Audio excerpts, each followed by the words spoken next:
Y todavía no termina esta polémica, ¿eh? Bueno, todo lo que pasó durante un día feriado y ya fue un escándalo lo que supimos, la liberación, ¿cierto?, de esta persona que es indicada como un sicario, ¿cierto?, un empresario en Meix y que duró horas con esta medida cautelar de prisión preventiva y salió en libertad. Habló la jueza de manera bien exclusiva además con el Matinal, con Karim Bute. Danilo, tú nos cuentas más. Buenos días.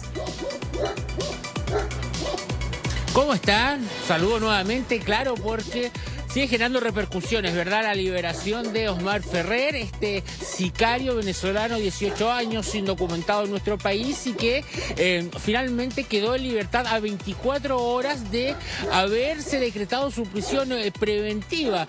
Con el correr de los días hemos visto también que comienzan a aparecer imágenes de cámaras en donde lo muestran a su salida, caminando tranquilamente una vez que es puesto en libertad, y por supuesto que los dardos también han apuntado en la dirección de la jueza, que fue finalmente quien decretó la prisión preventiva y que posteriormente aparece su nombre, su firma en el documento en donde se revoca esta misma medida cautelar. Hablamos de Irene Rodríguez, jueza del 8º Juzgado de Garantía, quien en las últimas horas también ha entregado declaraciones, habló de manera exclusiva, con mucho gusto, en donde ha señalado varios puntos. Uno, por ejemplo, que no hubo dolo, que no hubo tampoco una falla por parte del Poder Judicial. Ella ha dicho que emitió las 3 órdenes de prisión preventiva en contra de los 3 detenidos que habían por el homicidio del rey de Meix. No obstante, es todavía lo que no queda claro es por qué finalmente este documento en donde se revertía la prisión preventiva no era solamente un documento en donde se hacía esta corrección de nombre, que es lo que habría originado todo esto que estamos viviendo, y que finalmente hoy día tengamos a un sicario prófugo de la justicia en absoluta libertad y con una orden de captura internacional. Nada se sabe todavía de su paradero, a pesar de haber estado en prisión durante 24 horas en el penal de Santiago 1. Por lo mismo, los dardos han apuntado justamente a esta jueza, que ha protagonizado otros hechos mediáticos. Uno de ellos, por ejemplo, fue quien dejó en prisión preventiva a Jordi Thompson, futbolista, exfutbolista de Colo-Colo, se recordará usted, acusado por violencia intrafamiliar. Bueno, esta jueza fue quien lo dejó en prisión preventiva. Además, ha estado asociada a otros temas, por ejemplo, con el fraude a Carabineros, en donde 17 funcionarios que habían sido dados de baja fueron puestos en libertad por ella, porque la detención se caratuló como ilegal. Algunos de los episodios en donde ha estado presente esta jueza. Ahora los ojos están puestos en ellas, claro, porque es su firma la que aparece en este documento. Es su firma auténtica, es el timbre en donde este documento revierte esta prisión preventiva, y ella ha sido enfática en señalar, primero, que no hubo dolo, en segundo lugar también descartando que se haya quedado dormida, que era otro de los elementos que han aparecido en relación a esta investigación, cuando desde un medio de comunicación también se comenzó a citar esta situación, y luego esto ha venido apoyado por imágenes de lo que se vivió en esa audiencia de formalización del pasado 9 de julio. Escuchemos un ambiente con parte de lo que nos dice justamente la jueza Irene Rodríguez, a mucho gusto, durante la mañana de ayer. Nosotros no podemos borrar con corrector y poner la letra encima, porque la Suprema ya nos dijo no, porque se producen muchos problemas con eso. Ya, pero tienen que hacerlo por resolución, y para hacerlo por resolución, por los hitos que pasan, había que dejar sin efecto en ese momento la orden para hacer una nueva orden con el nombre nuevo. Pero dejarlo sin efecto, ¿por qué implica liberarlo? Porque usted manda la corrección en cuestión de minutos según la cronología que se entrega ayer. Nada más. Lo único que les puedo decir que se corrigió ese error, y lo que vale es el último oficio. Nosotros no podemos borrar. Es raro esto, hasta como a entrevistas la jueza es raro. Todo es raro.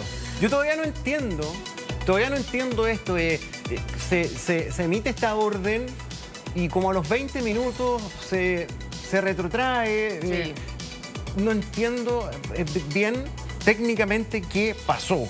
O sea, es que han habido muchas versiones. En un momento se hablaba también de un documento falsificado. Entiendo, Danilo, que concretamente lo que se sabe ahora, que hay una cronología de los documentos que se impulsaron, digamos. El Poder Judicial pone finalmente este oficio o este documento para que vaya a prisión preventiva. Hay un error ahí en el apellido, entonces se tiene que corregir y queda justamente en ese plazo de que queda sin efecto para el otro documento nuevo con la corrección del nombre, ahí es donde hubo un malentendido al parecer entre el Poder Judicial y Gendarmería, que no le llegó el corregido, etcétera, y se libera. Ya, ok, yo puedo entender esto, Danilo, que no estaba nítido o clara la identificación, el DNI de este sujeto. Ok, pero ¿por qué se emite en papel y en el sistema, en la plataforma del Poder Judicial, una orden de prisión preventiva? Y después, independiente de todo el rollo con su identificación, una orden de que se libere al sujeto, que le llega a Gendarmería. Entonces, para mí todavía, o yo no lo entiendo, o es bien rara la explicación. Lo que pasa es que lo que entiendo yo, Danilo, es que como se tuvo que cambiar, lo que dice la jueza ahí, que en esta entrevista que hace Karim es más larga, pero ella dice que cuando hay que cambiar el apellido queda sin efecto la medida cautelar. Entonces hay que impulsar un nuevo documento en donde se rectifica toda esa información. Y fue en ese intertanto en que no le llega a Gendarmería el documento nuevo. Ahora, lo preocupante es que hay expertos que dicen que esto no es un hecho particular, que esto podría estar pasando más de lo que nosotros creemos, que podría ser considerando la mala comunicación entre Gendarmería y Poder Judicial. Pero en eso se arranca un potencial sicario, Danilo. Sí, gravísimo, Danilo.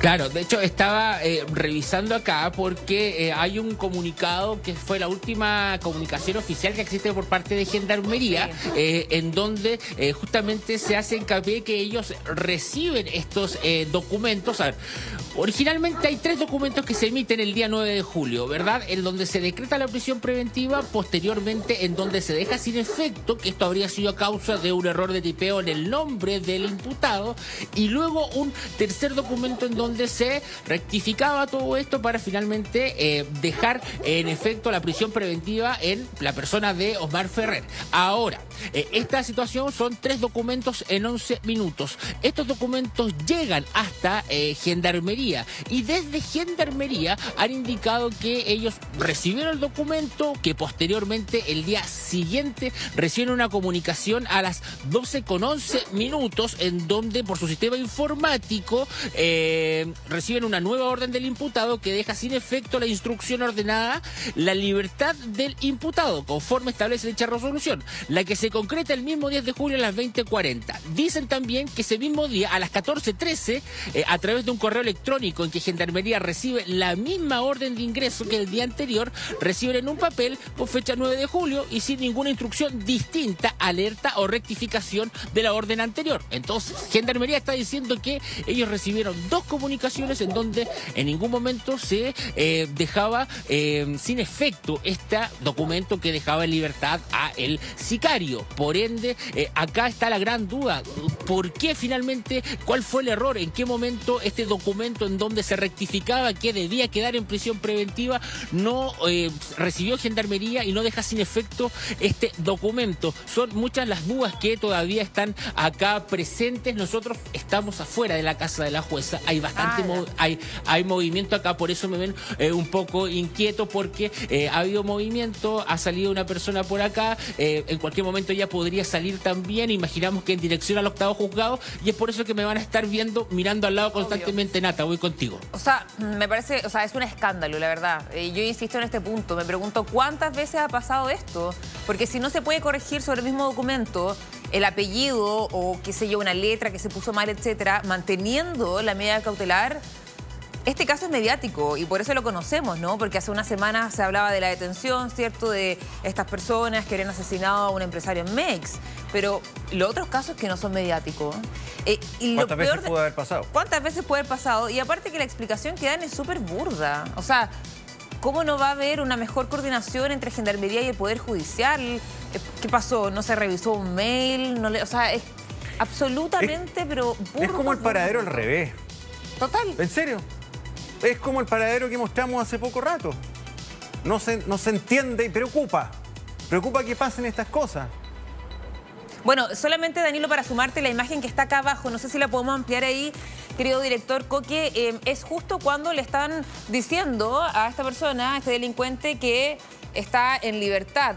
24 horas aproximadamente duró esta prisión preventiva y ahí sale en libertad. Y ahora está esta orden de captura internacional. Yo creo que hasta el tipo dijo, ¿está seguro, caballero? O sea, era incomprensible la instrucción, además tan rápido, o sea, muy de un día rápido. para otro, fue un cambio bastante increíble. Yo no sé, Danilo, si la jueza explicó bien todo. Bueno, ayer Karim le preguntó incluso por este rumor o esta polémica porque se habría quedado dormida en la audiencia, se enojó, dijo que no le preguntaran tonteras. Bueno, ha sido todo bien particular en este caso, ¿no? Igual la jueza dice estar bastante tranquila con su actuar, Danilo.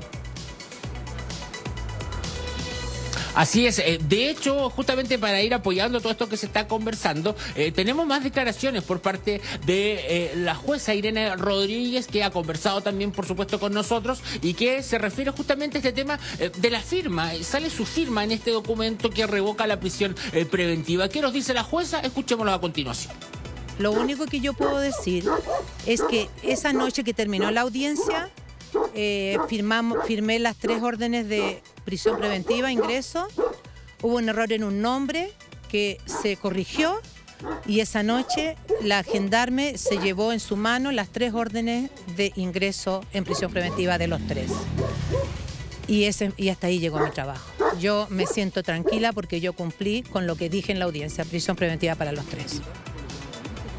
Claro, eso es lo que dice la jueza. Ahora todo esto, recordemos, está en plena investigación desde el mismo día en que esto explota, que se conoce la opinión pública durante la noche del lunes. Posteriormente, mañana del martes, se inicia una investigación encabezada por el fiscal Marco Pastén, quien llega hasta el 8º juzgado de garantía, realiza un interrogatorio a la jueza, entre otras personas. Fueron varias personas las interrogadas, tanto del 8º juzgado como también a personal de Gendarmería junto a la Policía de Investigaciones. Además, se incauta documentación, algunos dispositivos electrónicos y también los celulares que se entregan de manera voluntaria, parte de lo que se ha vivido en las últimas horas. Justamente escuchemos declaraciones por parte del fiscal Marco Pastén, que se refiere a toda esta indagatoria que está en pleno desarrollo.